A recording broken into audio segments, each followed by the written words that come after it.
And now Chapter 9 of the Madhya Lila, Lord Sri Chaitanya Mahaprabhu's travels to the holy places.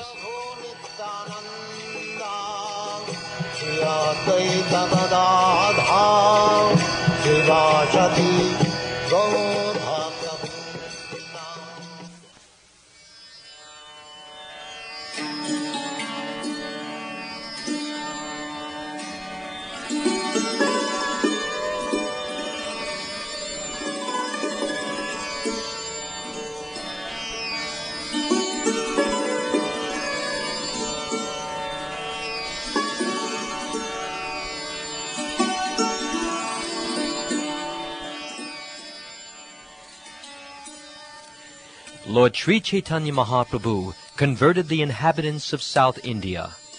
These people were as strong as elephants, but they were under the clutches of the crocodiles of various philosophies, such as the Buddhist, Jain, and Mayavad philosophies. By his disc of mercy, the Lord converted all of them into Vaishnavas, devotees of the Lord. All glories to Lord Sri Chaitanya Mahaprabhu. All glories to Lord Nityananda Prabhu. All glories to Sri Advaita Prabhu. And all glories to the devotees of Sri Chaitanya Mahaprabhu.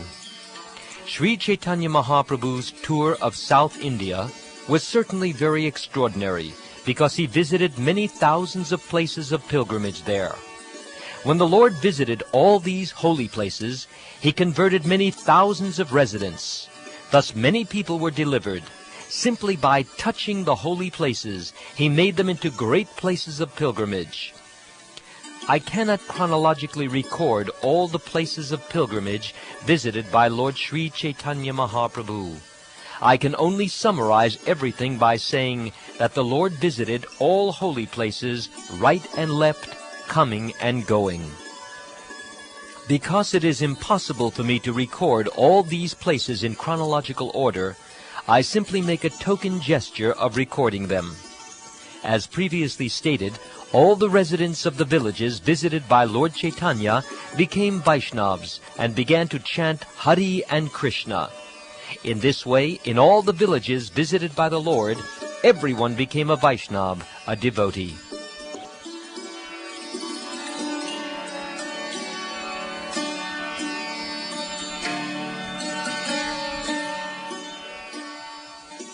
In South India, there were many types of people. Some were philosophical speculators, and some were fruitive workers. But in any case, there were innumerable non-devotees. By the influence of Sri Chaitanya Mahaprabhu, all these people abandoned their own opinions and became Vaishnavas, devotees of Krishna. At the time, all the South Indian Vaishnavas were worshippers of Lord Ramachandra. Some were Tattvavadis, and some were followers of Ramanujacharya. After meeting Sri Chaitanya Mahaprabhu, all those different Vaishnavas became devotees of Krishna and began chanting the Hare Krishna Maha Mantra. O Lord Ramachandra, descendant of Maharaj Raghu, kindly protect me. O Lord Krishna, killer of the Keshi demon, kindly protect me. While walking on the road, Sri Chaitanya Mahaprabhu used to chant this Ram Raghava mantra. Chanting in this way, he arrived at the banks of the Gautami Ganga and took his bath there.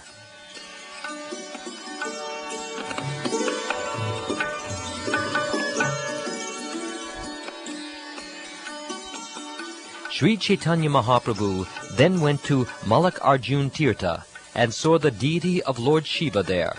He also induced all the people to chant the Hare Krishna Maha Mantra.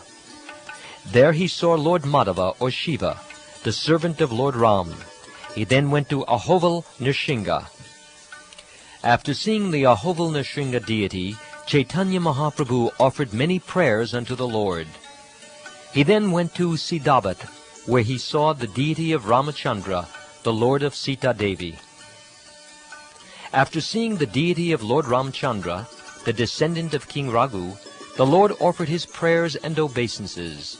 Then a Brahmin invited the Lord to take lunch. The Brahmin constantly chanted the holy name of Ramchandra. Indeed, but for chanting Lord Ramachandra's holy name, the Brahmin did not speak a word. That day Lord Chaitanya remained there and accepted prasad at his house. After bestowing mercy upon him in this way, the Lord proceeded ahead. At the holy place known as Skanda-kshetra, Lord Sri Chaitanya Mahaprabhu visited the temple of Skanda. From there he went to Trimata, where he saw the Vishnu deity Trivikram. After visiting the temple of Trivikram, the Lord returned to Siddhavat, where he again visited the house of the Brahmin, who was now constantly chanting the Hare Krishna Maha Mantra. After finishing his lunch there, Sri Chaitanya Mahaprabhu asked the Brahmin, "My dear friend, kindly tell me what your position is now. Formerly you were constantly chanting the holy name of Lord Ram. Why are you now constantly chanting the holy name of Krishna?" The Brahmin replied, "This is all due to your influence, sir.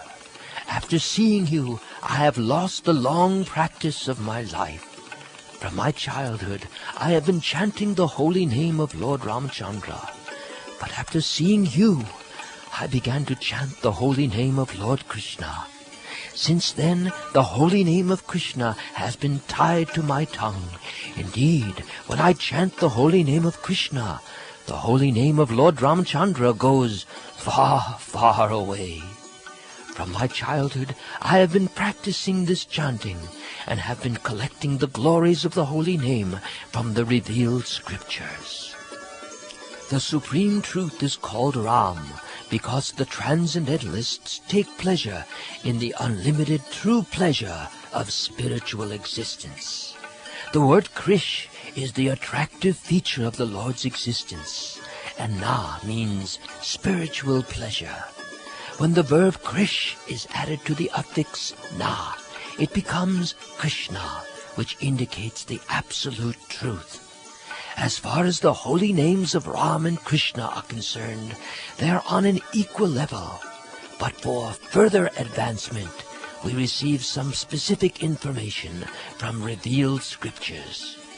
In the Padma Purana it is said that Lord Shiva addressed his wife Durga as Vananana and explained, "I chant the holy name of Ram, Ram, Ram, and thus enjoy this beautiful sound. This holy name of Ramchandra is equal to 1,000 holy names of Lord Vishnu." And in the Brahmanda Purana it is said that the pious results derived from the chanting of the 1,000 holy names of Vishnu 3 times can be attained by only 1 repetition of the holy name of Krishna. According to the statement of the Shastras, the glories of the holy name of Krishna are unlimited. Still, I could not chant his holy name. Please hear the reason for this. My worshipable Lord has been Lord Ramachandra, and by chanting his holy name, I received happiness. Because I received such happiness, I chanted the holy name of Lord Ram day and night. By your appearance, Lord Krishna's holy name also appeared, and at that time the glories of Krishna's name awoke in my heart. Sir, yes, you are that Lord Krishna himself. This is my ascertainment." Saying this, the Brahmin fell down at the lotus feet of Sri Chaitanya Mahaprabhu.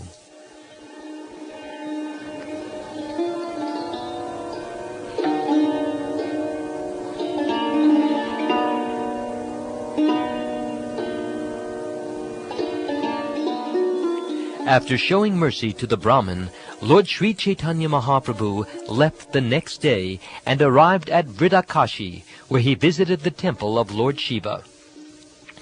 Sri Chaitanya Mahaprabhu then left Vridakashi and proceeded further ahead. In one village, he saw that most of the residents were Brahmins, and he took his rest there. Due to the influence of Lord Chaitanya Mahaprabhu, many millions of men came just to see him. Indeed, the assembly was so unlimited that its members could not be counted. The Lord's bodily features were very beautiful, and in addition, he was always in the ecstasy of love of Godhead. Simply by seeing him, everyone began chanting the holy name of Krishna, and thus everyone became a Vaishnava devotee. There are many kinds of philosophers. Some are logicians who follow Gautam or Kanad, and some follow the Mimamsa philosophy of Jaimini. Some follow the Mayavad philosophy of Shankaracharya, and others follow Kapila's Sankhya philosophy or the mystic yoga system of Patanjali. Some follow the Smriti Shastra composed of 20 religious scriptures, and others follow the Puranas and the Tantra Shastra. In this way there are many different types of philosophers. All of these adherents of various scriptures were ready to present the conclusions of their respective scriptures. But Sri Chaitanya Mahaprabhu broke all their opinions to pieces and established his own cult of bhakti based on the Vedas, Vedanta, the Brahma-sūtra, and the philosophy of Achintya Bheda Tattva.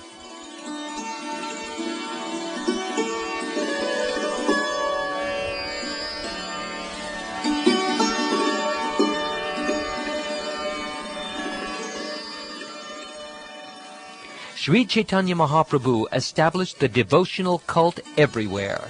No one could defeat him.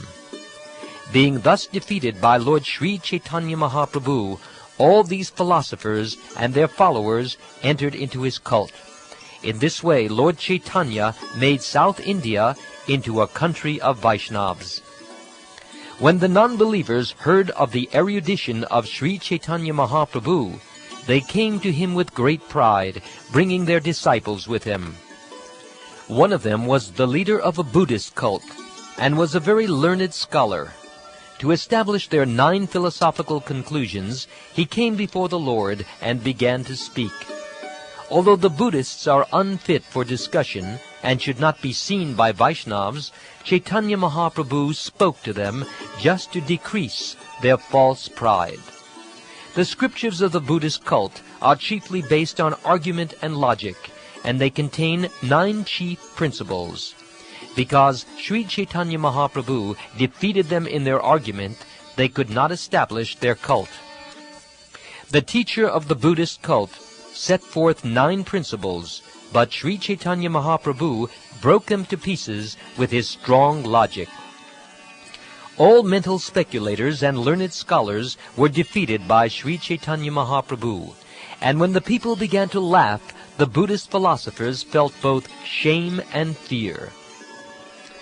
The Buddhists could understand that Lord Sri Chaitanya Mahaprabhu was a Vaishnava, and they returned home very unhappy. Later, however, they began to plot against the Lord.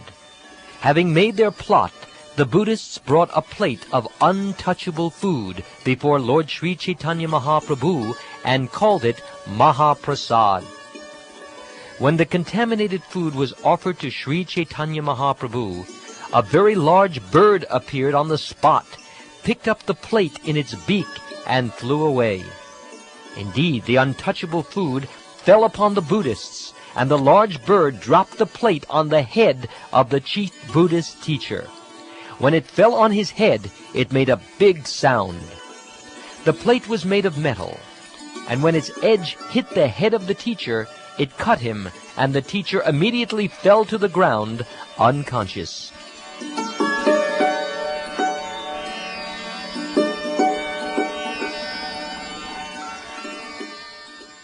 When the teacher fell unconscious, his Buddhist disciples cried aloud and ran to the lotus feet of Sri Chaitanya Mahaprabhu for shelter. They all prayed to Lord Sri Chaitanya Mahaprabhu, addressing him as the Supreme Personality of Godhead himself, and saying, "Sir, please excuse our offense. Please have mercy upon us and bring our spiritual master back to life." The Lord then replied to the Buddhist disciples, "You should all chant the names of Krishna and Hari very loudly near the ear of your spiritual master. By this method, your spiritual master will regain his consciousness." Following Sri Chaitanya Mahaprabhu's advice, all the Buddhist disciples began to chant the holy name of Krishna congregationally. When all the disciples chanted the holy names of Krishna, Rama, and Hari, the Buddhist teacher regained consciousness and immediately began to chant the holy name of Lord Hari.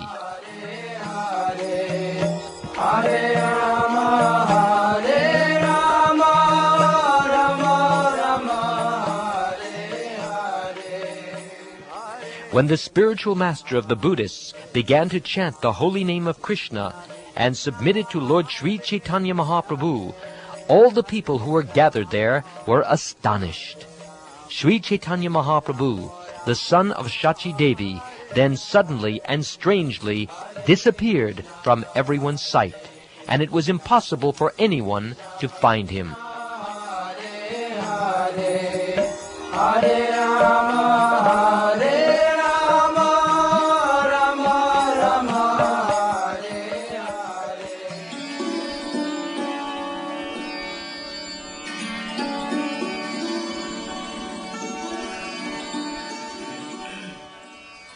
Sri Chaitanya Mahaprabhu next arrived at Tirupati and Trimala, where he saw a four-handed deity.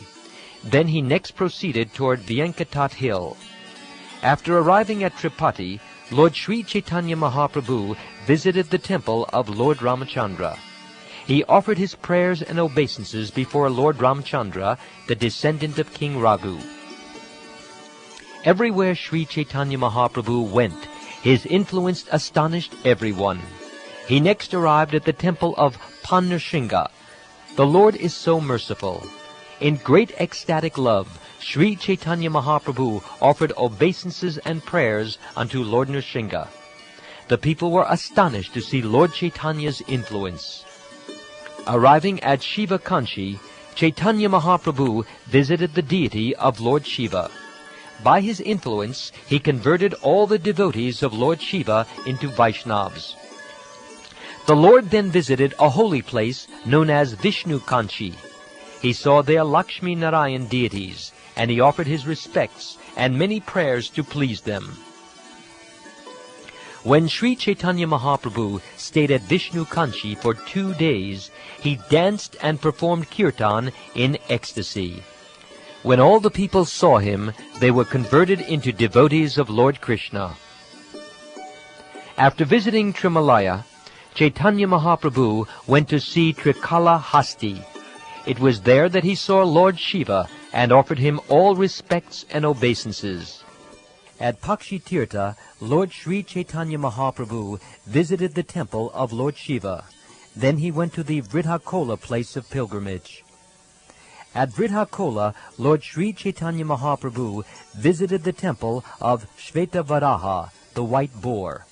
After offering him respects, the Lord visited the temple of Lord Shiva, wherein the deity is dressed with yellow garments. After visiting the temple of Siyali Bhairavi, another form of the goddess Durga, Sri Chaitanya Mahaprabhu, the son of Mother Shachi, went to the bank of the river Kaveri.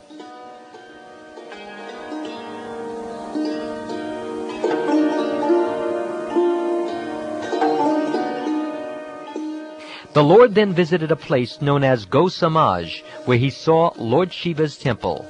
He then arrived at Vedavan, where he saw another deity of Lord Shiva and offered him prayers.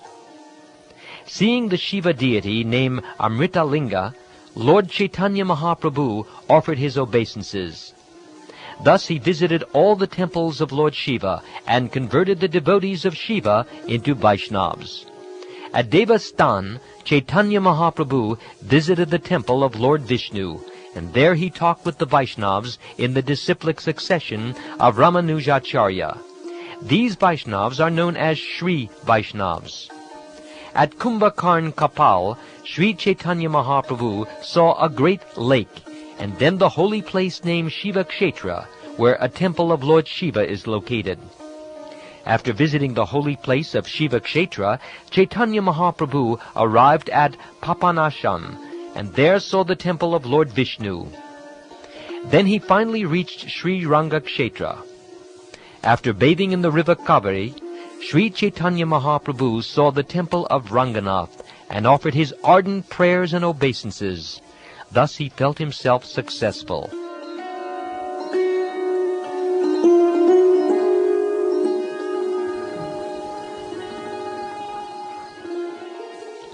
In the temple of Ranganath, Sri Chaitanya Mahaprabhu chanted and danced in ecstatic love of Godhead. Seeing his performance, everyone was struck with wonder.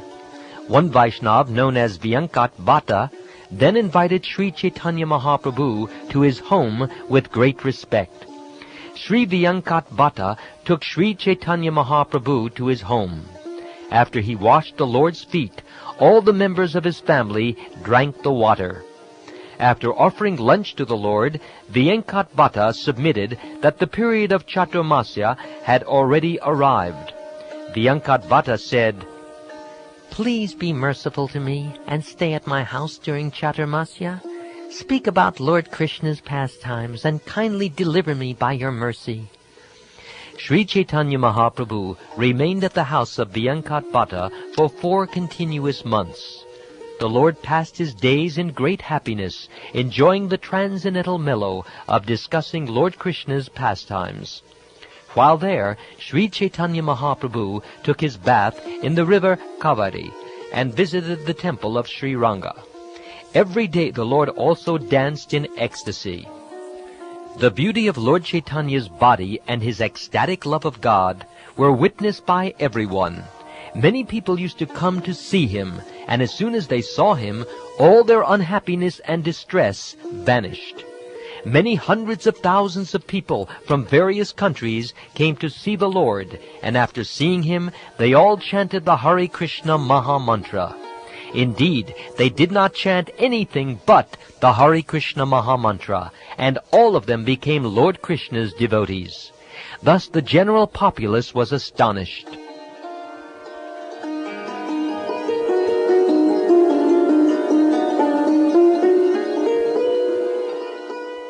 All the Vaishnava Brahmins residing at Srirangakshetra invited the Lord to their homes every day. Each day the Lord was invited by a different Brahmin, but some of them did not get the opportunity to offer him lunch because the period of Chaturmasya came to an end. In the holy place of Srirangakshetra, a Brahmin Vaishnava used to visit the temple daily and recite the entire text of Bhagavad Gita. The Brahmin regularly read the 18 chapters of the Bhagavad Gita in great transcendental ecstasy. But because he could not pronounce the words correctly, people used to joke about him. Due to his incorrect pronunciation, people sometimes criticized him and laughed at him, but he did not care. He was full of ecstasy due to reading the Bhagavad Gita, and was personally very happy. While reading the book, the Brahmin experienced transcendental bodily transformations. His hair stood on end, tears welled in his eyes, and his body trembled and perspired as he read. Seeing this, Sri Chaitanya Mahaprabhu became very happy. Sri Chaitanya Mahaprabhu asked the Brahmin, "My dear sir, why are you in such ecstatic love? Which portion of the Bhagavad Gita gives you such transcendental pleasure?" The Brahmin replied, "I am illiterate and therefore do not know the meaning of the words. Sometimes I read Bhagavad Gita correctly and sometimes incorrectly, but in any case I am doing this in compliance with the orders of my spiritual master. Actually, I only see a picture of Lord Krishna sitting on a chariot as Arjuna's charioteer. Taking the reins in his hands, he appears very beautiful and blackish. When I see the picture of Lord Krishna sitting in a chariot and instructing Arjuna, I'm just filled with ecstatic happiness. As long as I read Bhagavad Gita, I simply see the Lord's beautiful features. It is for this reason that I'm reading Bhagavad Gita, and my mind cannot be distracted from this." Sri Chaitanya Mahaprabhu told the Brahmin, "Indeed, you are an authority in reading of Bhagavad Gita. Whatever you know constitutes the real purport of Bhagavad Gita." After saying this, Lord Chaitanya Mahaprabhu embraced the Brahmin, and the Brahmin, catching the lotus feet of the Lord, began to cry. The Brahmin said, "Upon seeing you, my happiness is doubled. I take it that you are the same Lord Krishna. The Brahmin's mind was purified by the revelation of Lord Krishna, and therefore he could understand the truth of Sri Chaitanya Mahaprabhu in all details. Sri Chaitanya Mahaprabhu then taught the Brahmin very thoroughly and requested him not to disclose the fact that he was Lord Krishna himself. That Brahmin became a great devotee of Sri Chaitanya Mahaprabhu, and for 4 continuous months he did not give up the Lord's company.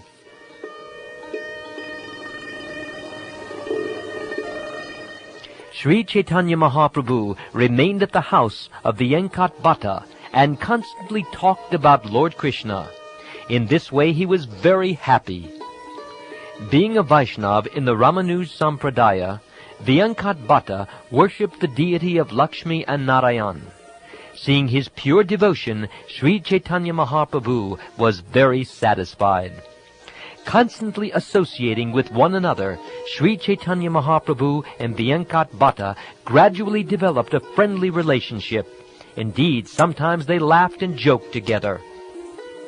Sri Chaitanya Mahaprabhu told Bhattacharya, "Your worshipable goddess of fortune, Lakshmi, always remains on the chest of Narayan, and she is certainly the most chaste woman in the creation.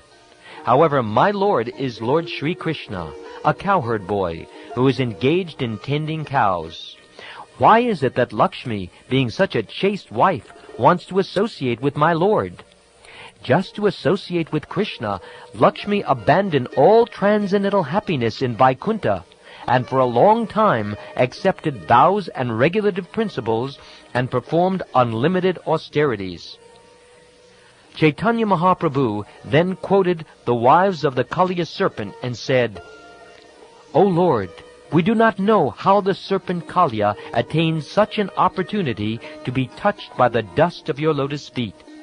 Even the goddess of fortune, for this end, performed austerities for centuries, giving up all other desires and taking austere vows. Indeed, we do not know how the serpent Kaliya got such an opportunity."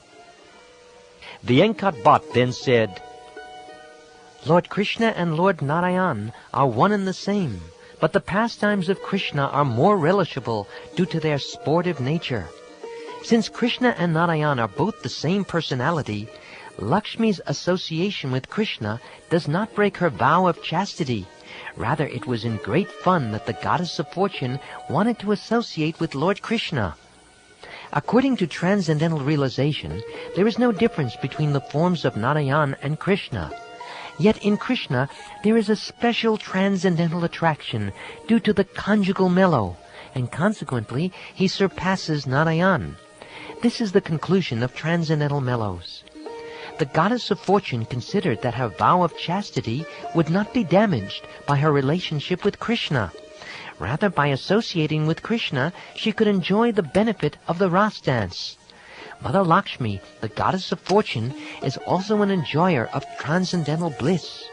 Therefore, if she wanted to enjoy herself with Krishna, what fault is there? Why are you joking so about this?"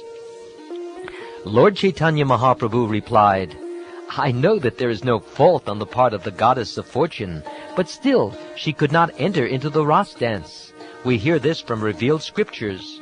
In the Srimad Bhagavatam it is said, when Lord Sri Krishna was dancing with the gopis in the Ras Leela, he put his arms around their necks and embraced them. This transcendental favor was never granted to the goddess of fortune or other consorts in the spiritual world. Nor was such a thing ever imagined by the most beautiful girls from the heavenly planets, girls whose bodily luster and aroma exactly resemble lotus flowers. And what to speak of worldly women, who may be very, very beautiful by material estimation. But can you tell me why the goddess of fortune, Lakshmi, could not enter the Ras dance? The authorities of Vedic knowledge could enter the dance and associate with Krishna. Great sages, by practicing the mystic yoga system and controlling the breath, conquer the mind and senses. thus engaging in mystic yoga and seeing the supersoul within their hearts, they ultimately enter into impersonal Brahman, along with the enemies of the Supreme Personality of Godhead. However, the damsels of Braj, the gopis, want to embrace Krishna and his arms, which are like serpents. Being attracted by the beauty of Krishna, the gopis ultimately tasted the nectar of the lotus feet of the Lord. The Upanishads have also tasted the nectar of his lotus feet by following in the footsteps of the gopis.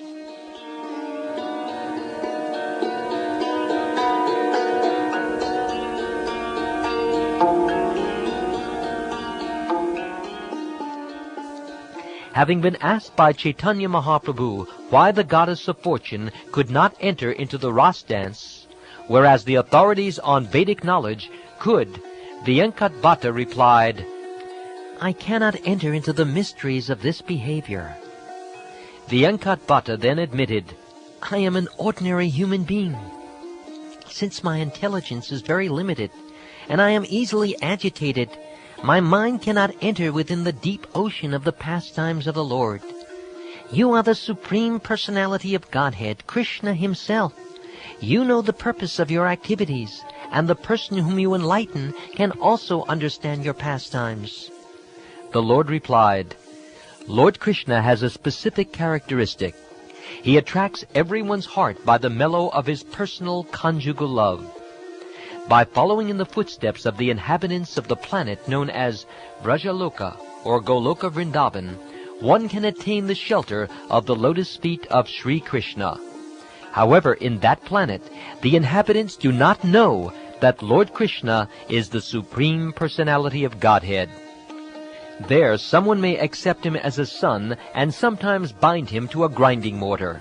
Someone else may accept him as an intimate friend, and attaining victory over him, playfully mount his shoulders. The inhabitants of Vrajabhumi know Krishna as the son of Maharaj Nanda, the king of Vrajabhumi, and they consider that there can be no relationship with the Lord in the ras of opulence. One who worships the Lord by following in the footsteps of the inhabitants of Vrajabhumi attains the Lord and gets to know him as he is known in the transcendental planet of Vraj. There he is known as the son of Maharaj Nanda. Chaitanya Mahaprabhu then quoted from Srimad Bhagavatam, "The Supreme Personality of Godhead, Krishna, the son of Mother Yashoda, is accessible to those devotees engaged in spontaneous loving service, but he is not as easily accessible to mental speculators, to those striving for self-realization by severe austerities and penances, or to those who consider the body to be the same as the self." The authorities of Vedic literature, known as Shruti-gan, worshipped Lord Krishna in the ecstasy of the gopis and followed in their footsteps. The personified authorities on the Vedic hymns acquired bodies like those of the gopis and took birth in Vrajabhumi. In those bodies they were allowed to enter into the Lord's Ras Leela dance. Lord Krishna belongs to the cowherd community, and the gopis are the dearmost lovers of Krishna. Although the wives of the denizens of the heavenly planets are most opulent within the material world, neither they nor any other women in the material universe can acquire Krishna's association. The goddess of fortune Lakshmi wanted to enjoy Krishna, and at the same time retain her spiritual body in the form of Lakshmi. However, she did not follow in the footsteps of the gopis in her worship of Krishna. Vyasadeva, the supreme authority on Vedic literature, composed a verse beginning, "Nayam Sukapo Bhagavan," because no one can enter into the Ras Leela dance in any body other than the bodies of the gopis.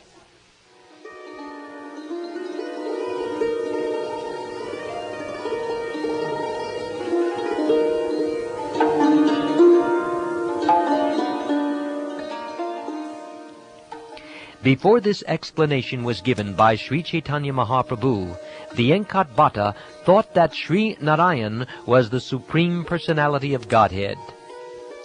Thinking in this way, Vyangkat-bhatta believed that worship of Narayan was the supreme form of worship, superior to all other processes of devotional service, for it was followed by the Sri Vaishnava disciples of Ramanujacharya.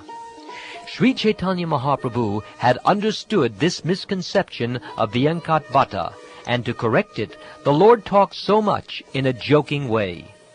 The Lord then continued, "My dear Vyangkat-bhatta, please do not continue doubting.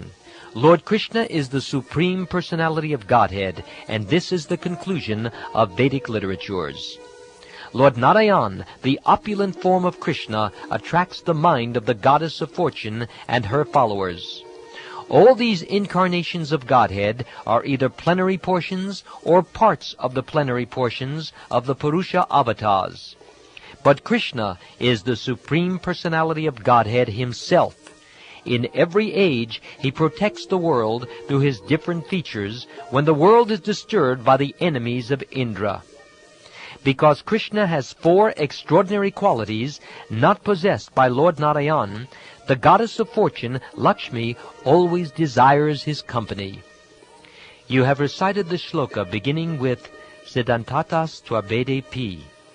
That very verse is evidence that Krishna is the Supreme Personality of Godhead. According to transcendental realization, there is no difference between the forms of Krishna and Narayan.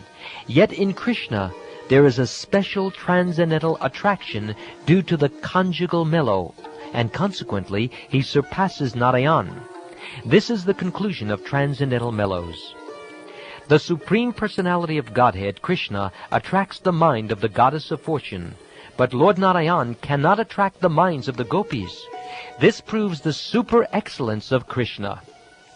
To say nothing of Lord Narayan personally, Lord Krishna himself appeared as Narayan just to play a joke on the gopis. Although Krishna assumed the 4-armed form of Narayan, he could not attract the serious attention of the gopis in ecstatic love. Once Lord Sri Krishna playfully manifested himself as Narayan with 4 victorious hands and a very beautiful form. When the gopis saw this exalted form, however, their ecstatic feelings abated. A learned scholar, therefore, cannot understand the gopis' ecstatic feelings, which are firmly centered upon the original form of Lord Krishna as the son of Nanda Maharaj. The wonderful feelings of the gopis in ecstatic Paramaras with Krishna constitute the greatest mystery of spiritual life.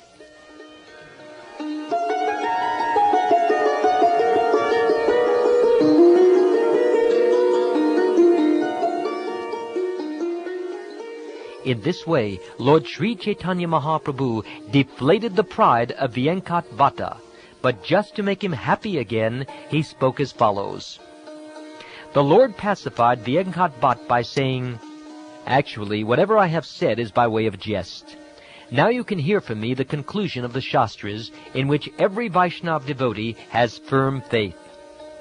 There is no difference between Lord Krishna and Lord Narayan, for they are of the same form. Similarly, there is no difference between the gopis and the goddess of fortune, for they also are of the same form. The goddess of fortune enjoys the association of Krishna through the gopis. One should not make distinctions between the forms of the Lord, for such conceptualizing is offensive. There is no difference between the transcendental forms of the Lord. Different forms are manifest due to different attachments of different devotees. Actually, the Lord is one, but he appears in different forms just to satisfy his devotees. When the jewel known as Vaidurya touches other materials, it appears to be separated into different colors. Consequently, the forms also appear different.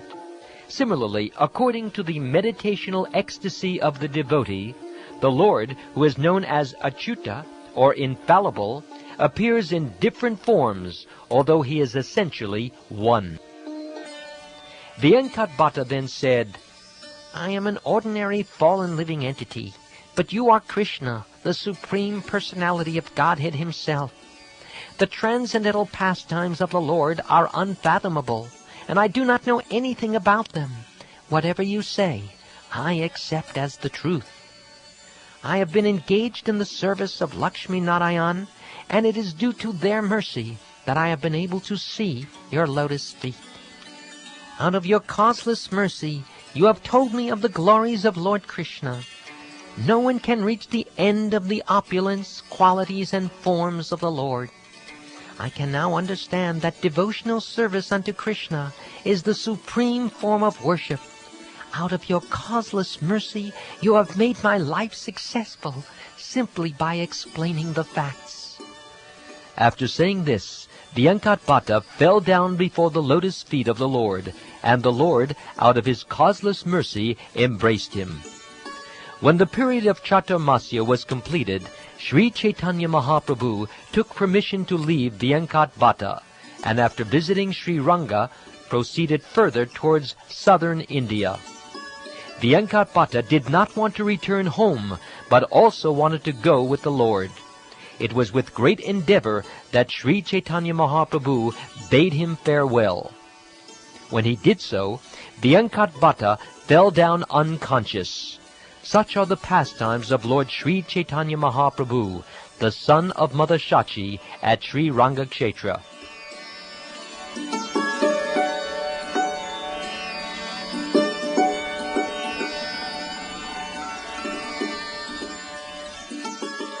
When the Lord arrived at Rishabh Hill, he saw the temple of Lord Narayan and offered obeisances and various prayers. Paramananda Puri was staying at Rishabh Hill, and when Sri Chaitanya Mahaprabhu heard this, he immediately went to see him.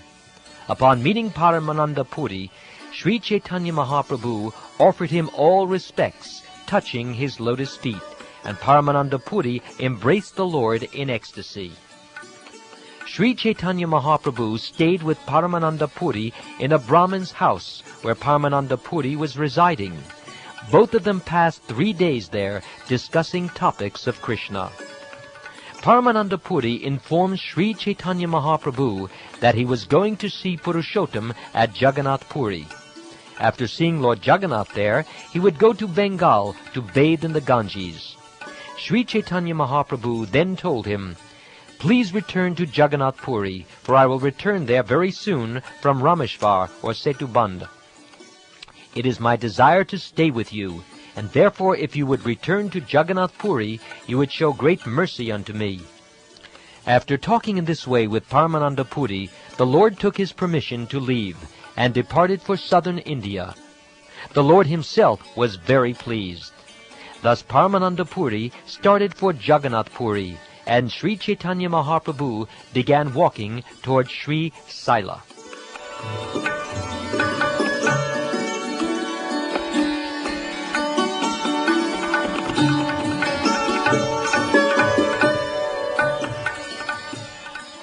It was in Sri Shaila that Lord Shiva and his wife Durga lived in the dress of Brahmins, and when they saw Sri Chaitanya Mahaprabhu, they became very pleased.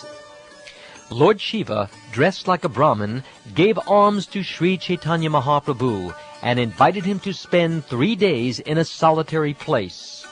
Sitting there together, they talked very confidentially. After talking with Lord Shiva, Sri Chaitanya Mahaprabhu took his permission to leave and went to Kamakoshi Puri.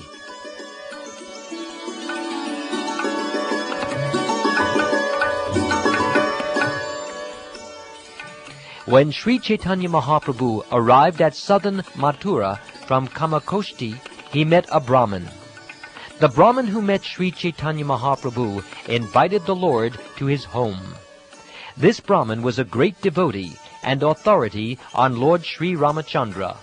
He was always detached from material activities. After bathing in the river Kritamala, Sri Chaitanya Mahaprabhu went to the Brahmin's house. But before taking lunch, he saw that the food was unprepared because the Brahmin had not cooked it. Seeing this, Sri Chaitanya Mahaprabhu said, "My dear sir, please tell me why you have not cooked. It is already noon." The Brahmin replied, "My dear Lord, we are living in the forest. For the time being, we cannot get all the ingredients for cooking. When Lakshman brings all the vegetables, fruits and roots from the forest, Sita will arrange the necessary cooking. Sri Chaitanya Mahaprabhu was very satisfied to hear about the Brahman's method of worship. Finally, the Brahman hastily made arrangements for cooking. Sri Chaitanya Mahaprabhu took his lunch at about 3 o'clock, but the Brahman, being very sorrowful, fasted. While the Brahman was fasting, Sri Chaitanya Mahaprabhu asked him, "Why are you fasting? Why are you so unhappy? Why are you so worried?" The Brahman replied, I have no reason to live. I shall give up my life by entering either fire or water. My dear sir, Mother Sita is the mother of the universe and the supreme goddess of fortune. She has been touched by the demon Ravan, and I am troubled upon hearing this news. Sir, due to my unhappiness, I cannot continue living. Although my body is burning, my life is not leaving. Sri Chaitanya Mahaprabhu replied, "Please do not think this way any longer. You are a learned pundit. Why don't you consider the case? Sita Devi, the dearmost wife of the Supreme Lord Ramachandra, certainly has a spiritual form full of bliss. No one can see her with material eyes, for no one material has such power. To say nothing of touching Mother Sita, a person with material senses cannot even see her. When Ravan kidnapped her, he kidnapped only her material, illusory form. As soon as Ravan arrived before Sita, she disappeared. It was just to cheat Ravan that she sent an illusory material form. Spiritual substance is never within the jurisdiction of the material conception. This is always the verdict of the Vedas and Puranas." Sri Chaitanya Mahaprabhu then assured the Brahmin, "Have faith in my words, and do not burden your mind any longer with this misconception." Although the Brahmin was fasting, he had faith in the words of Sri Chaitanya Mahaprabhu and accepted food. In this way his life was saved. After thus assuring the Brahmin, Sri Chaitanya Mahaprabhu proceeded further into southern India and finally arrived at Durvasan, where he bathed in the river Kritamala.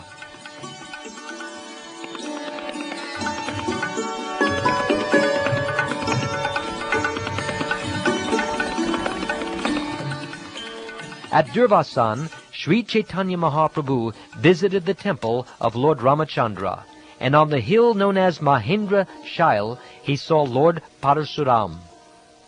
Sri Chaitanya Mahaprabhu then went to Setubanda or Rameshwar, where he took his bath at a place called Danustirtha. From there he visited the Rameshwar temple and then took rest. There, among the Brahmins, Sri Chaitanya Mahaprabhu heard the Kurma Purana, wherein was mentioned the chaste woman's narration. Srimati Sita Devi is the mother of the three worlds and the wife of Lord Ramachandra. Among chaste women she is supreme, and she is the daughter of King Janak. When Ravan came to kidnap Mother Sita, and she saw him, she took shelter of the fire god Agni. The fire god covered the body of Mother Sita, and in this way she was protected from the hands of Ravan. Upon hearing from the Kurma Purana how Ravan had kidnapped the false form of Mother Sita, Sri Chaitanya Mahaprabhu became very satisfied.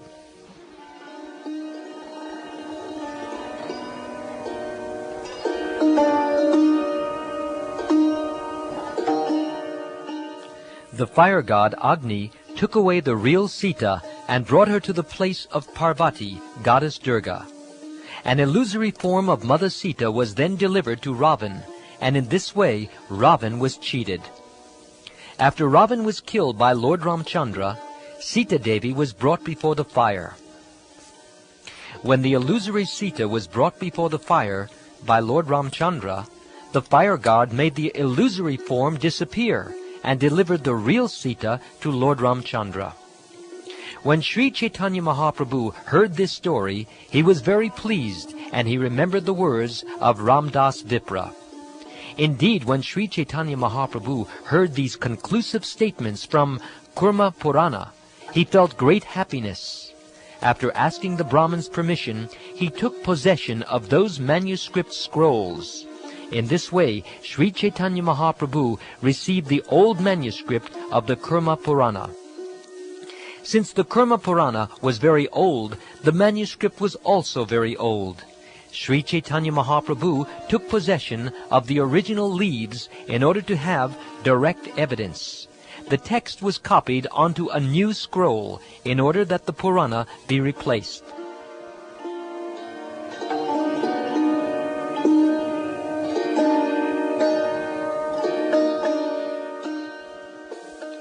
Sri Chaitanya Mahaprabhu returned to southern Mathura and delivered the original manuscript of the Kurma Purana to Ramadas Vipra. In it he read, "When Agni was petitioned by Mother Sita, the fire god brought forth an illusory form of Sita, and Ravan, who had 10 heads, kidnapped the false Sita. The original Sita then went to the abode of the fire god. When Lord Ramchandra tested the body of Sita, it was the false illusory Sita that entered the fire.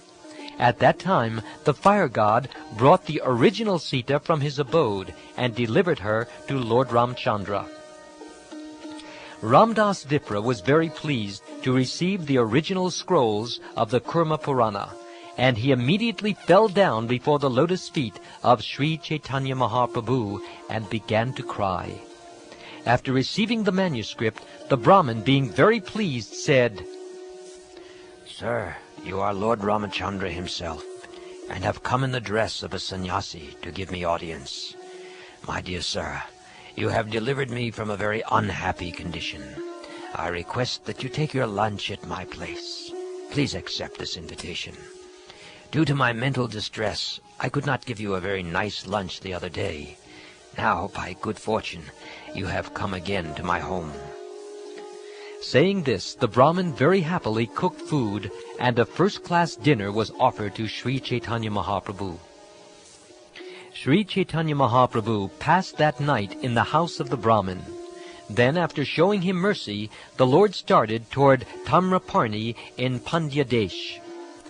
There was also a temple of Lord Vishnu at Naya Tripati, on the bank of the river Tamraparni, and after bathing in the river, Lord Chaitanya Mahaprabhu saw the deity with great curiosity and wandered on. After this, Sri Chaitanya Mahaprabhu went to a holy place known as Chiyadatala, where he saw the deities of the 2 brothers, Lord Ramachandra and Lakshman. He then proceeded to Tilakanchi, where he saw the temple of Lord Shiva.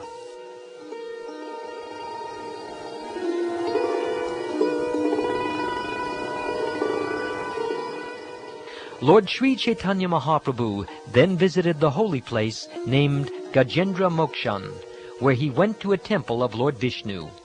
He then came to Panagati, a holy place where he saw the deities of Lord Ramachandra and Sita. Later, the Lord went to Chamtapur, where he saw the deities of Lord Ramachandra and Lakshman.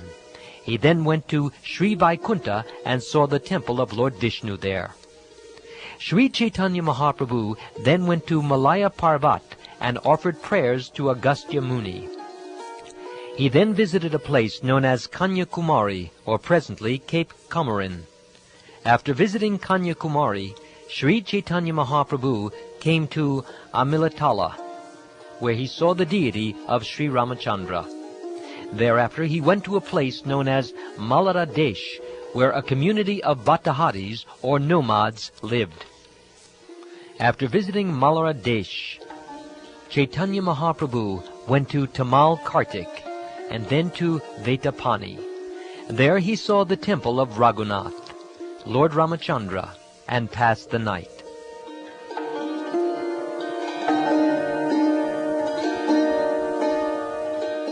Sri Chaitanya Mahaprabhu was accompanied by his servant called Krishnadas.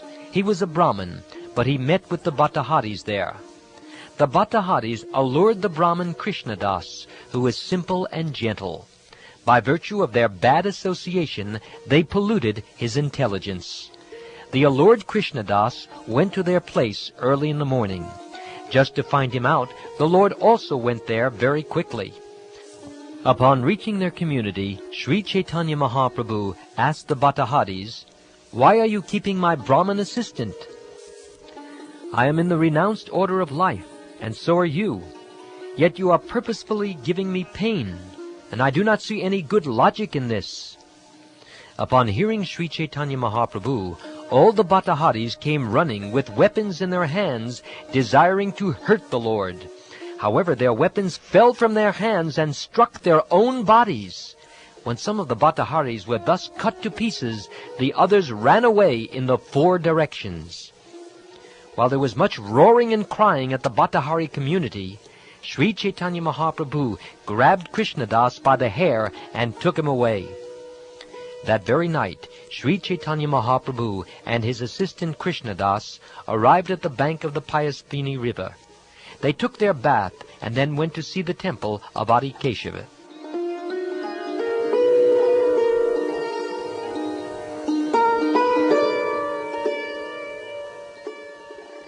When the Lord saw the Adi Keshava temple, he was immediately overwhelmed with ecstasy.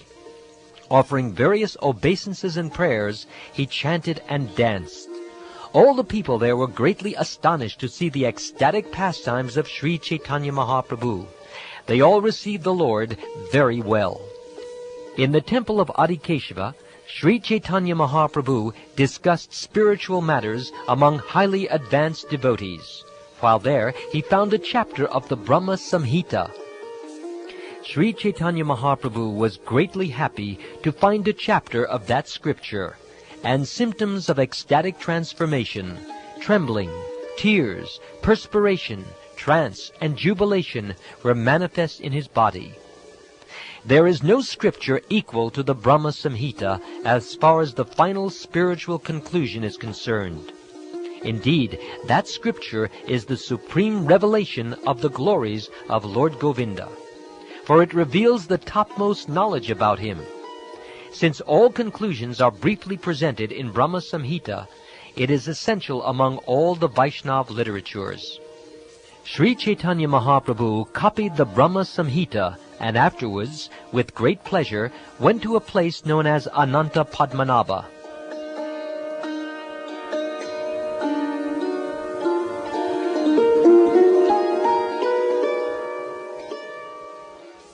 Sri Chaitanya Mahaprabhu remained for 2 or 3 days at Ananta Padmanabha and visited the temple there. Then, with great ecstasy, he went to see the temple of Sri Janardhan. Sri Chaitanya Mahaprabhu chanted and danced at Sri Janardhan for 2 days. He then went to the bank of the Payasvini river and visited the temple of Shankara Narayan. There he saw the monastery known as Sringeri Mat, the abode of Acharya Shankara. He then visited Matsya Tirtha, a place of pilgrimage, and took a bath in the river Tungabhadra.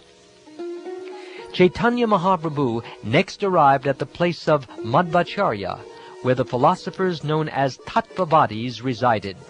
He stayed there at a place known as Udupi, where he saw the deity of Lord Krishna and became mad with ecstasy.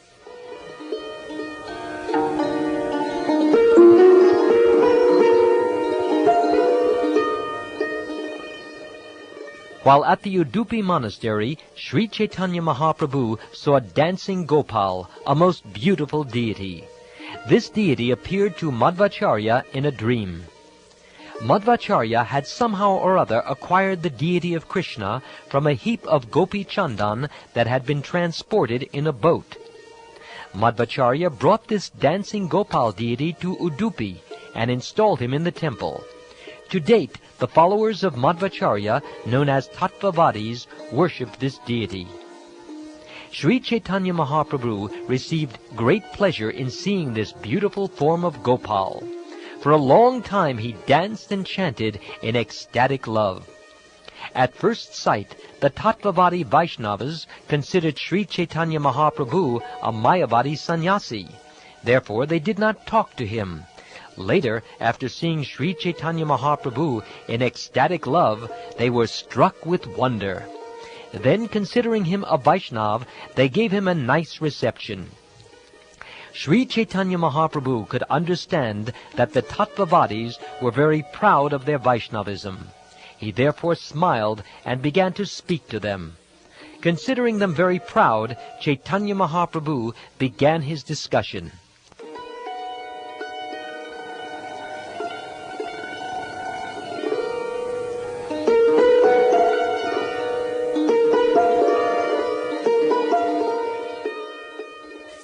The chief acharya of the Tattvavad community was very learned in the revealed scriptures. Out of humility, Sri Chaitanya Mahaprabhu questioned him. Chaitanya Mahaprabhu said, "I do not know very well the aim of life and how to achieve it. Please tell me the best ideal for humanity and how to attain it." The acharya replied, "When the activities of the 4 castes and the 4 ashrams are dedicated to Krishna, they constitute the best means whereby one can attain the highest goal of life. When one dedicates the duties of Varnashram Dharma to Krishna, he is eligible for 5 kinds of liberation. Thus he is transferred to the spiritual world in Vaikuntha. This is the highest goal of life and the verdict of all revealed scriptures." Sri Chaitanya Mahaprabhu said, "According to the verdict of the Shastras, the process of hearing and chanting is the best means to attain loving service to Krishna." The Srimad Bhagavatam says, this process entails hearing, chanting, and remembering the holy name, form, pastimes, qualities, and entourage of the Lord, offering service according to the time, place, and performer, worshipping the deity, offering prayers, always considering oneself the eternal servant of Krishna, making friends with him and dedicating everything unto him. These 9 items of devotional service, when directly offered to Krishna, constitute the highest attainment of life. This is the verdict of revealed scriptures. When one comes to the platform of loving service to Lord Krishna by executing these 9 processes, he has attained the 5th platform of success and the limit of life's goals. When a person is actually advanced and takes pleasure in chanting the holy name of the Lord, who is very dear to him, he is agitated and loudly chants the holy name. He also laughs, cries, becomes agitated, and chants just like a madman, not caring for outsiders. In every revealed scripture there is condemnation of fruitive activity. It is advised everywhere to give up engagement in fruitive activity, for by it no one can attain the highest goal of life, love of Godhead. Occupational duties are described in the religious scriptures. If one analyzes them, he can fully understand their qualities and faults, and then give them up completely to render service unto the Supreme Personality of Godhead. A person who does so is considered to be a first-class man. Krishna says in the Bhagavad Gita, "Abandon all varieties of religion and just surrender unto me. I shall deliver you from all sinful reaction. Do not fear." And in the Srimad Bhagavatam, as long as one is not satiated by fruitive activity and has not awakened his taste for devotional service by Shravanam, Kirtanam, Vishnu, one has to act according to the regulative principles of the Vedic injunctions. Pure devotees reject the 5 kinds of liberation. Indeed, liberation for them is very insignificant because they see it as hellish. Pure devotees always reject the 5 kinds of liberation, which include living in the spiritual Vaikuntha planets, possessing the same opulences possessed by the Supreme Lord, having the same bodily features as the Lord, and associating with the Lord and merging into the body of the Lord. The pure devotees do not accept these benedictions without the service of the Lord. It is very difficult to give up material opulence, land, children, society, friends, riches, wife, or the blessings of the goddess of fortune, which are desired even by great demigods. King Bharat did not desire such things, and this was quite befitting his position, because for a pure devotee, whose mind is always engaged in service of the Lord, even liberation, or merging into the existence of the Lord, is insignificant, and want to speak of material opportunity. A person who is a devotee of Lord Narayan is not afraid of a hellish condition, because he considers it the same as elevation to heavenly planets or liberation. The devotees of Lord Narayan are accustomed to seeing all these things on the same level. Both liberation and fruitive activity are rejected by devotees. You are trying to establish these things as life's goal and the process to attain it. Seeing that I am a mendicant in the renounced order of life, you have been playing with me in a duplicitous way. You have not actually described the process and ultimate objective. After hearing Sri Chaitanya Mahaprabhu, the Acharya of the Tattvavad Sampradaya became very ashamed. Upon observing Sri Chaitanya Mahaprabhu's rigid faith in Vaishnavism, he was struck with wonder.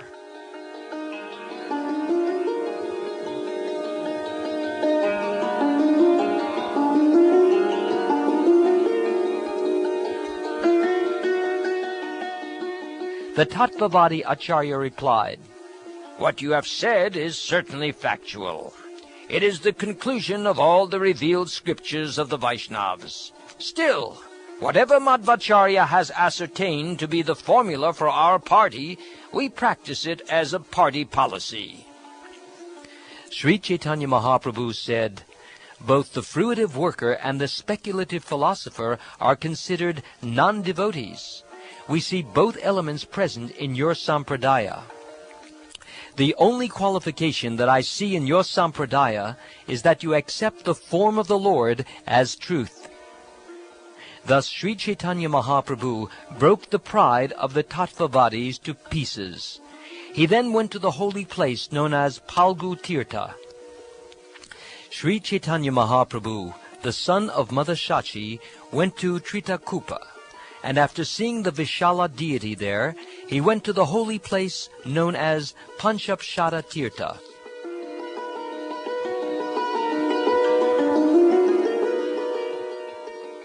After seeing Panchapshara, Sri Chaitanya Mahaprabhu went to Gokarna. While there, he visited the temple of Lord Shiva, and then he went to Dvaipayani. Sri Chaitanya Mahaprabhu, the crown jewel of all sannyasis, then went to Surparak Tirtha. Sri Chaitanya Mahaprabhu then visited the town of Kolhapur, where he saw the goddess of fortune in the temple of Kshira Bhagavati and Langa Ganesh in another temple known as Kura Parvati. From there, Sri Chaitanya Mahaprabhu went to Pandharpur, where he happily saw the temple of Vital Thakur. Sri Chaitanya Mahaprabhu chanted and danced in various ways as usual, and one Brahmin, seeing him in ecstatic love, was very pleased. He even invited the Lord to his home for lunch. The Brahmin offered Sri Chaitanya Mahaprabhu food with great respect and love. After finishing his lunch, the Lord received auspicious news. Sri Chaitanya Mahaprabhu received word that Srirangapuri, one of the disciples of Sri Madhavendra Puri, was present in that village at the home of a Brahmin. Hearing this news, Sri Chaitanya Mahaprabhu immediately went to see Srirangapuri at the Brahmin's home. Upon entering, the Lord saw him sitting there. As soon as Sri Chaitanya Mahaprabhu saw the Brahmin, he immediately began to offer him obeisances in ecstatic love, falling flat to the ground. The symptoms of transcendental transformation were visible, namely tears, jubilation, trembling, and perspiration. Upon seeing Sri Chaitanya Mahaprabhu in such an ecstatic mood, Srirangapuri said, "Your Holiness, please get up. Your Holiness is certainly related to Sri Madhavendra Puri, without whom there is no flavor of ecstatic love." After saying this, Srirangapuri lifted Sri Chaitanya Mahaprabhu and embraced him. When they both embraced, they began to cry in ecstasy. After some moments, they came to their senses and became patient. Sri Chaitanya Mahaprabhu then informed Srirangapuri about his relationship with Ishvar Puri. They were both inundated by the wonderful ecstasy of love which was aroused in both of them. They finally sat down and respectfully began to converse.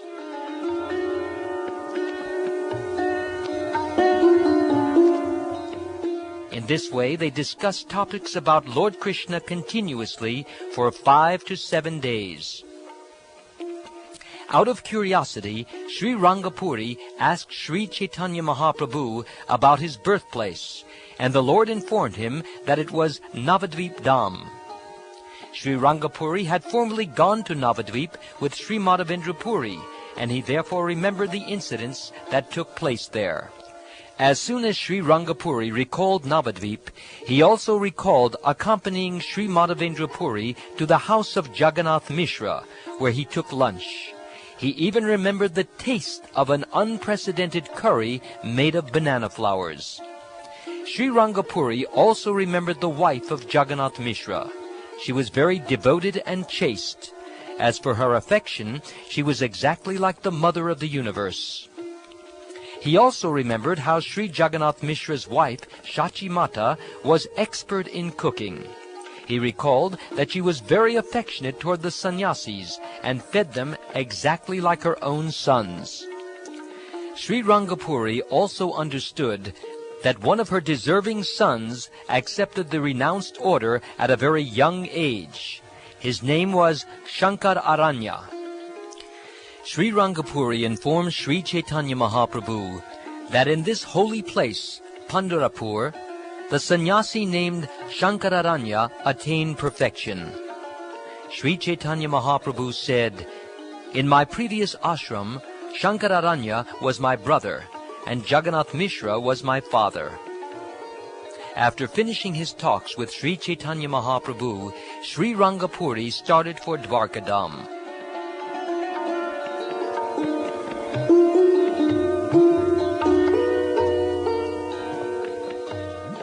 After Srirangapuri departed for Dwarka, Sri Chaitanya Mahaprabhu remained with the Brahman at Pandharpur for 4 more days. He took his bath in the Bhima river and visited the temple of Vital. Sri Chaitanya Mahaprabhu next went to the bank of the Krishna Venva river, where he visited many holy places and the temples of various gods. The Brahmin community there was composed of pure devotees who regularly studied a book entitled Krishna-caritamrta, which was composed by Bilva Mangal Thakur. Sri Chaitanya Mahaprabhu was very pleased to hear the book Krishna-caritamrta, and with great eagerness he had it copied and took it with him. There is no comparison to Krishna-caritamrta within the 3 worlds. By studying this book, one is elevated to the knowledge of pure devotional service to Krishna. One who constantly reads Krishna-caritamrta can fully understand the beauty and melodious taste of the pastimes of Lord Krishna.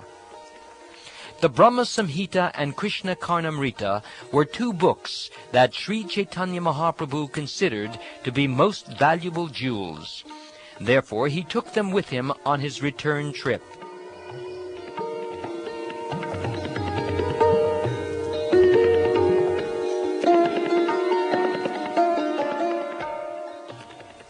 Sri Chaitanya Mahaprabhu next arrived at the banks of the river Tapi. After bathing there, he went to Mahishmatipur. While there, he saw many holy places on the banks of the river Narmada. The Lord next arrived at Dhanistirtha, where he took his bath in the river Nirvindya. He then arrived at Rishyamukh mountain, and then went to Dandakaranya. Sri Chaitanya Mahaprabhu then visited a place within the forest called Saptatala. All the trees there were very old, very bulky, and very high. After seeing the 7 palm trees, Sri Chaitanya Mahaprabhu embraced them. As a result, they all returned to Vaikuntha Loka, the spiritual world. After the 7 palm trees departed for the Vaikunthas, everyone was astonished to see them gone. The people then began to say, this sannyasi called Sri Chaitanya Mahaprabhu must be an incarnation of Lord Ramchandra. Only Lord Ramchandra has the power to send 7 palm trees to the spiritual Vaikuntha planets. Eventually, Sri Chaitanya Mahaprabhu arrived at a lake known as Pampa, where he took his bath. He then went to a place called Panchavati, where he rested.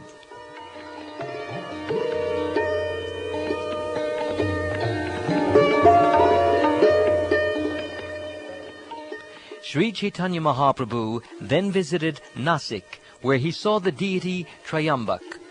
He then went to Brahmagiri, and then to Kushavarta, the source of the river Godavari. After visiting many other holy places, the Lord went to Sapta Godavari. At last he returned to Vidyanagara.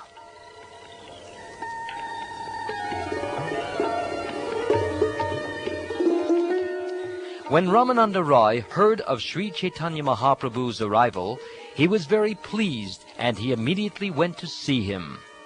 When Ramananda Roy fell flat, touching the lotus feet of Sri Chaitanya Mahaprabhu, the Lord immediately raised him to his feet and embraced him.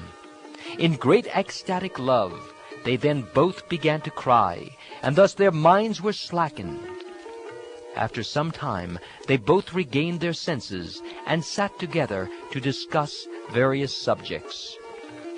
Sri Chaitanya Mahaprabhu gave Ramananda Roy a vivid description of his travels to the holy places, and told him how he had acquired the 2 books named Caitanya-caritamrta and Brahma-samhita. The Lord delivered the books to Ramananda Roy. The Lord said, "Whatever you have told me about devotional service is all supported by these 2 books." Ramananda Roy was very happy to receive these books. He tasted their contents along with the Lord and made a copy of each.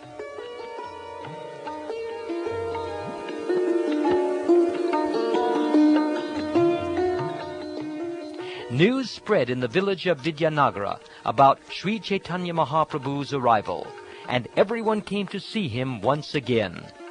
After seeing the people who gathered there, Sri Ramananda Roy returned to his own home. At noon, Sri Chaitanya Mahaprabhu got up to take his lunch. Sri Ramananda Roy returned at night, and both he and the Lord discussed topics concerning Krishna. Thus they passed the night. Ramananda Roy and Sri Chaitanya Mahaprabhu discussed Krishna day and night, and thus they passed from 5 to 7 days in great happiness.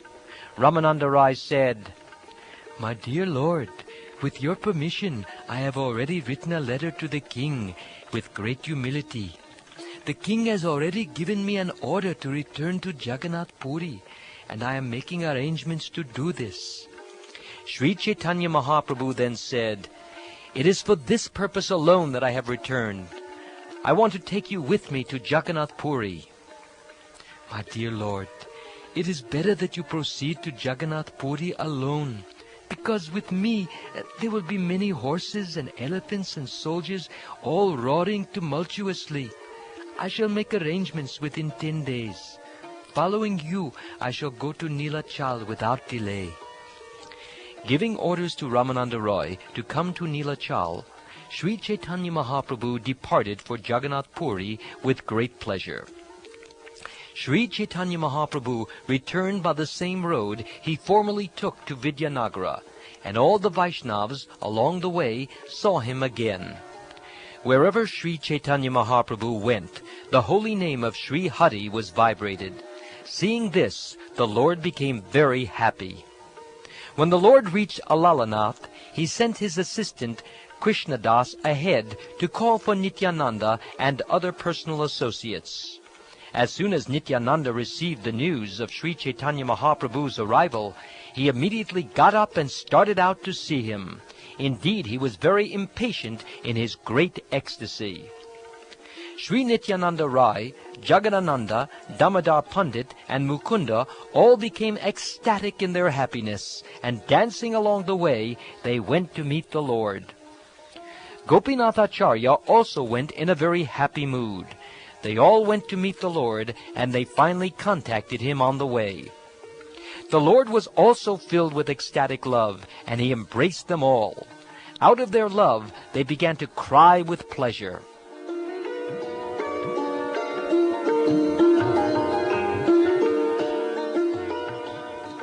Sarvabhauma Bhattacharya also went to see the Lord with great pleasure, and he met him on the beach by the sea. Sarvabhauma Bhattacharya fell down at the lotus feet of the Lord, and the Lord pulled him up and embraced him. Sarvabhauma Bhattacharya cried in great ecstatic love. Then, accompanied by them all, the Lord went to the temple of Jagannath. Due to ecstatic love experienced upon visiting Lord Jagannath, inundations of trembling, perspiration, tears, and jubilation swept the body of Sri Chaitanya Mahaprabhu. In ecstatic love, Sri Chaitanya Mahaprabhu danced and chanted. At that time, all the attendants and priests came to offer him a garland and the remnants of Lord Jagannath's food. Sri Chaitanya Mahaprabhu became patient after receiving the garland and prasad of Lord Jagannath. All the servants of Lord Jagannath met Sri Chaitanya Mahaprabhu with great pleasure.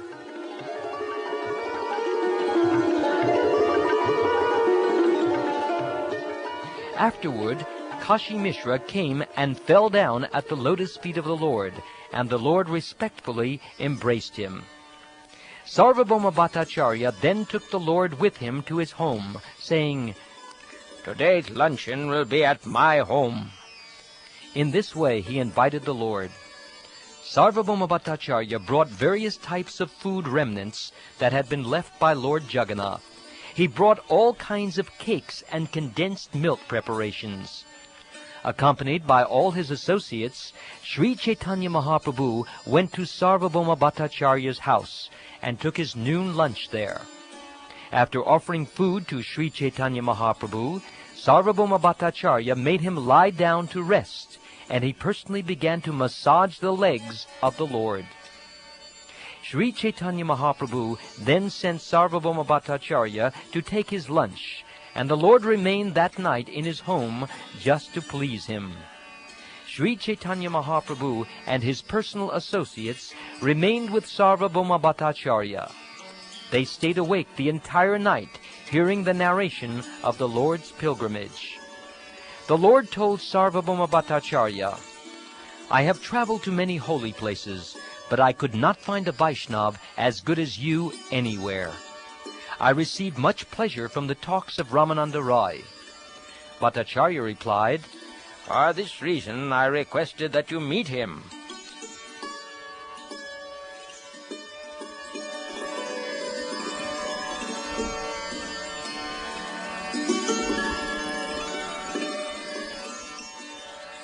Thus I have ended my narration about Sri Chaitanya Mahaprabhu's pilgrimage, describing it in brief.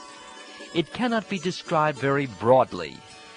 The pastimes of Lord Chaitanya are unlimited. No one can properly describe his activities, yet I make the attempt out of greed. This but reveals my shamelessness. Whoever hears of Sri Chaitanya Mahaprabhu's pilgrimage to various holy places attains the riches of very deep, ecstatic love. Please hear the transcendental pastimes of Lord Sri Chaitanya Mahaprabhu with faith and devotion.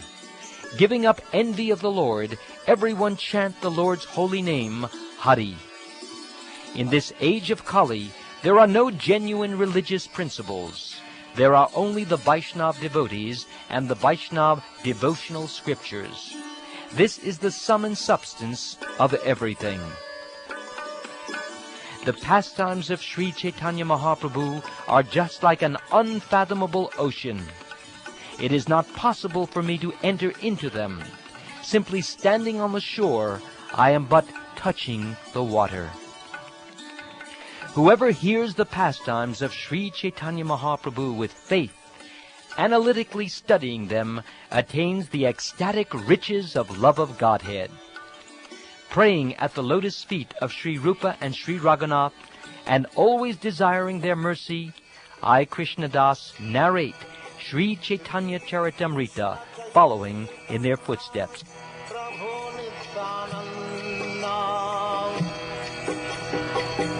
Shri Advaita Gadadhar Shivasadi Gaur Bhakta Vrinda.